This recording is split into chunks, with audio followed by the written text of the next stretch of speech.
5 के मकान नंबर 4 में वर्नन और मिसेस पिटोनिया डर्सली रहते थे।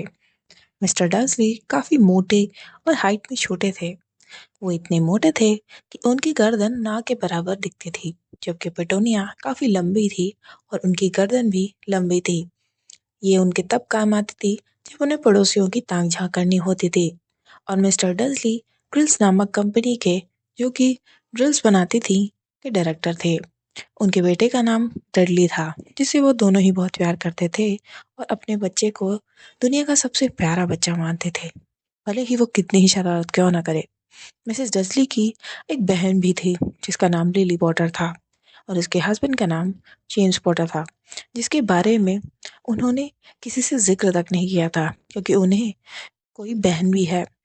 वो अपनी बहन को पसंद नहीं करती थी और ये भी नहीं चाहती थी कि लोग उन्हें उसका रिश्तेदार समझे। ट्यूसडे सुबह मिस्टर डर्सली अपने ऑफिस जाने के लिए तैयार हो रहे थे, तो उन्होंने नोटिस भी नहीं किया था कि एक भूरी उल्लू उनकी खिड़की के सामने बैठा है। वो ऑफिस के लिए निकलते हैं कि तभी अपने फैमिली को बाय करते हुए नोटिस करते हैं कि बिल्ली, जो कि मैप पढ़ रही है।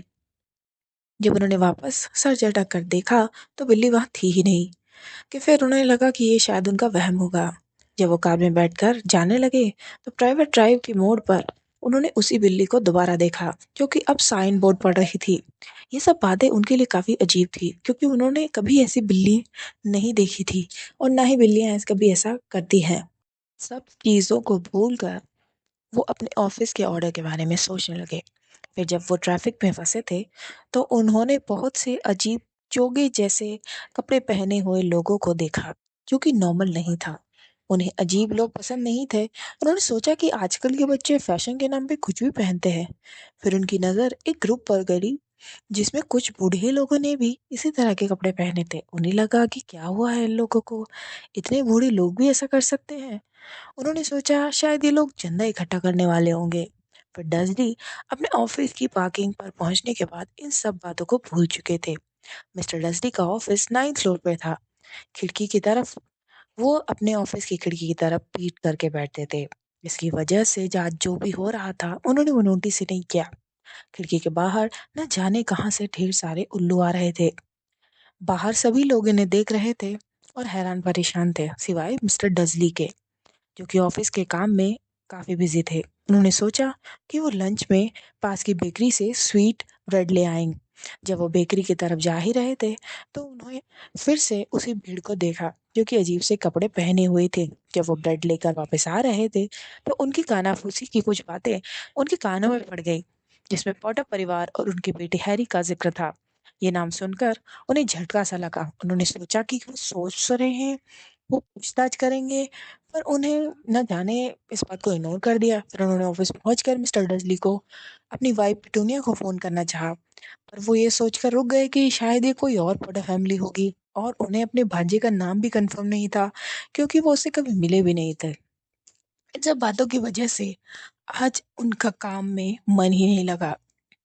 चांद सब बातों की वजह से आज उनका काम में मन ही नहीं लगा। जब वो फ्री होकर अपने ऑफिस से निकले थे तो एक बूढ़े बैंगनी रंग का चोगा पहने आदमी से टकरा गए, जिसकी वजह से वो आदमी गिर गया। पर बजाय नाराज होने के वो आदमी मुस्कुरा रहा था। वो कह रहा था कि आज खुशी का दिन है, तुम जानते हो कौन आखिर चला गया, तुम जैसे मगलुओं को भी इसकी खुशी मनानी चाहिए। और फिर वो मिस्टर डजली को गले लगाकर चला गया। मिस्टर डजली वहीं पत्थर की तरह खड़े रहे। उन्हें ये बहुत अजीब लगा कि एक अनजान आदमी उन्हें गले लगा के चला गया। फिर वो घर की तरफ चल दिए। जब घर पहुंचे तो उन्हें वही सुबह वाली भूरी बिल्ली बैठी हुई दिखी। उन्होंने उसे भगाने की कोशिश भी की थी, लेकिन बिल्ली हिली तक नहीं। उन्हें ये भी बहुत अजीब लगा। मिसेस डजली का दिन तो काफी नॉर्मल था। आज डडली ने एक नया शब्द सीखा था कि नहीं करूंगा। डडली को सुलाने के बाद वर्नन न्यूज़ सुन रहे थे, जिस पर वही दिन वाली न्यूज़ थी कि इतने सारे उल्लू आए कहाँ से, अजीब अजीब कपड़े पहन के लोग क्यों घूम रहे हैं, वगैरह वगैरह। डडली ये सब बातें सुनकर फिर से चौंक गए। उन्होंने मिसेस डडली से उनकी बहन के बारे में पूछा कि उसकी कोई खबर है, तो पिटूनिया ने कहा कि ना। पर वर्नन इन सारी अजीब चीजों को जोड़ते हुए कहने लगे कि कहीं ये सब उनसे तो नहीं जुड़ा। वर्नन ने उनके बेटे का नाम कंफर्म करने के लिए पिटूनिया से पूछा कि क्या उसका नाम हेवर्ड था। तो पिटूनिया ने कहा कि नहीं, उसका नाम हैरी था। ये सब सुनकर वर्नन चौंक गए। पिटूनिया ने कहा कि कितना घटिया नाम है, हावर्ड। ये सब बातों को सहमति जताई कि वाकई कितना घटिया नाम है। फिर वो दोनों सोने के लिए चले गए। तो वर्नन ने खिड़की से झांककर देखा तो बिल्ली अब भी वहीं बैठी थी। पिटूनिया तो जल्दी सो गई थी, पर वर्नन को नींद ही नहीं आई। वो इन सारी अजीब बातों के बारे में ही सोच रहे थे। फिर उन्होंने सोचा कि अगर इन सी जब चीज़ों का पॉटर परिवार से रिलेशन भी है, तो भी वो यहाँ आएंगे ही क्यों। वो लोग तो जानते ही है कि हम उन्हें और उन जैसे लोगों को पसंद ही नहीं करते। यही सोचकर वो सो गए। पर बिल्ली अब भी जाग रही थी। तभी एक बहुत बूढ़ा आदमी अचानक से प्रकट हुआ। वो काफी लंबा, पतला और लंबी दाढ़ी वाला था। इतनी लंबी दाढ़ी कि वो उसके पेट तक आ रही थी। जामुनी रंग का चोगा पहने हुए, अपने आधी चांद की शेप वाले ग्लासेस पहने और नाक ऐसी कि उसे एक दो बार तोड़ा गया हो, ये आदमी था एल्बस डम्बलडोर। उन्होंने बिल्ली को देखकर कहा कि मुझे मालूम था, और अपनी जेब टटोल कर उसमें चांदी के लाइटर जैसा कुछ बाहर निकाला। और जैसे ही उन्होंने इसे चलाया, एक एक करके सारी लाइट्स बुझ गईं। फिर वो मिसेस और मिसेस डडली के मुंडेर पर आकर बैठ गए, जहाँ पर वही बिल्ली बैठी थी, और कहा कि मिसेस मैकगोनागल, आप यहाँ का क्या कर रही हैं। पलक झपकते ही बिल्ली, एक बूढ़ी गंभीर दिखने वाली औरत जिसने चौकोर चश्मा और गहरे रंग का चोका पहना था और जिसके बाल जूड़े में बंधे हुए थे, में प्रकट हो गई। और उसने डम्बलडोर से कहा कि उन्हें उसे कैसे पहचाना। तो डम्बलडोर का कहना था कि आज तक उन्होंने इस तरह तन पर किसी भी बिल्ली को बैठे हुए नहीं देखा। मैगोनिकल ने कहा कि अगर आपको भी यही बैठकर सारा दिन बैठना पड़ता तब आप ये कहते। डम्बलडोर ने कहा कि ऐसा क्यों, जब जब सभी जश्न मना रहे हैं तो आप भी मना लेती। मैं तो अभी भी बहुत सी दावतों से होकर आया हूँ। मैगोनिकल ने कहा कि जश्न हमें सावधानी रहकर मनाना चाहिए था। मुगलों की खबरों में भी इन सब चीजों का जिक्र हुआ है। उल्काएं और उल्लू, ये जरूर उस डेडलेस ईगल का ही काम होगा। उसमें जरा भी अक्ल नहीं है।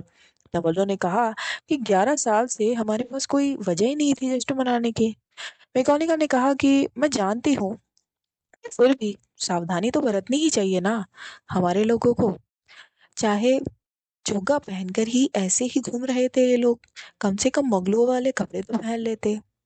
मैकेनिकल ने कहा कि क्या ये लोग सच कह रहे हैं जो कह रहे हैं कि वो चला गया है। डम्बलडोर ने कहा कि कम से कम आप तो उसका असली नाम ले लें। इतने सालों से मैं लोगों से कह रहा हूँ कि उसका असली नाम वोल्डेमॉर्ट है, और हमें उससे जरा भी डरना नहीं चाहिए, उसका नाम खुल के पुकारना चाहिए। मैकेनिकल ने कहा कि सिर्फ आप ही ऐसी बातें कर सकते हैं, और आप ही ऐसे जादूगर हैं जिससे वो डरता है। डम्बलडोर ने कहा कि क्योंकि वो ऐसी चीजें कर सकता है जो मैं नहीं कर सकता।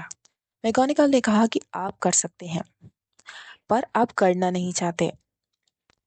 मैकेनिकल कहती हैं कि जो अफवाहें चल रही हैं, क्या वो सच है कि कल रात वोल्डेमॉर्ट ने गॉड्रिक घोंसलों में लिली और जेम्स की हत्या कर दी। डम्बलडोर ने हामी भरी, और मैकेनिकल ने कहा कि मुझे यकीन ही नहीं हो रहा कि लिली हम जेम्स पॉटर अब नहीं रहे। मैकेनिकल ने कहा कि और जो लोग कह रहे हैं कि उनका बेटा हैरी बच गया और वो उसे मार नहीं पाया, और उसकी वजह से उसकी सारी शक्तियां भी नष्ट हो गई और वो गायब हो गया। डम्बलडोर ने कहा कि हम इसी बात का सिर्फ अंदाजा लगा सकते हैं, पक्का कारण तो मुझे भी नहीं पता। मैकेनिकल ने कहा कि वो इससे बहुत दुखी हैं, और उनकी आंखों से आंसू बहने लगे। फिर उन्होंने रुमाल निकाल कर अपनी आंखें पोंछी। डम्बलडोर ने कहा कि अब तक तो हैग्रिड को आ जाना चाहिए था। लगता है उसी ने आपको बताया होगा कि मैं यहाँ आने वाला हूँ। मैकेनिकल ने कहा हाँ, बताया तो उसी ने था, पर आप ये मत कहिएगा कि आप हैरी को उसके अंकल आंटी के पास छोड़ने आए हैं। डम्बलडोर ने कहा कि परिवार के नाम पर सिर्फ यही लोग उसके पास बचे हैं।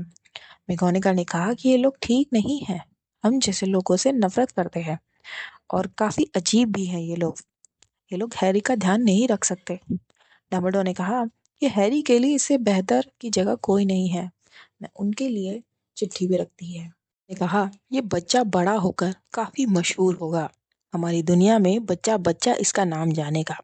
डम्बलडोर ने कहा, इसीलिए तो उसका इन सब से दूर रहना बहुत ज़रूरी है, तब तक के जब तक कि वो इतना समझदार ना हो जाए कि वो इन सब चीज़ों को समझ सके। मैगोनिका ने कहा, ये बच्चा बड़ा होकर काफ़ी मशहूर होगा, हमारी दुनिया में इसे बच्चा बच्चा जानेगा। डम्बलडोर ने कहा, इसीलिए तो मैं उसे इन सब चीज़ों से दूर रखना चाहता हूँ, जब तक कि वो इतना समझदार ना हो जाए कि इन सब बातों को वो खुद से समझ सके। मैगोनिका ने कहा, लेकिन बच्चा यहाँ आएगा कैसे?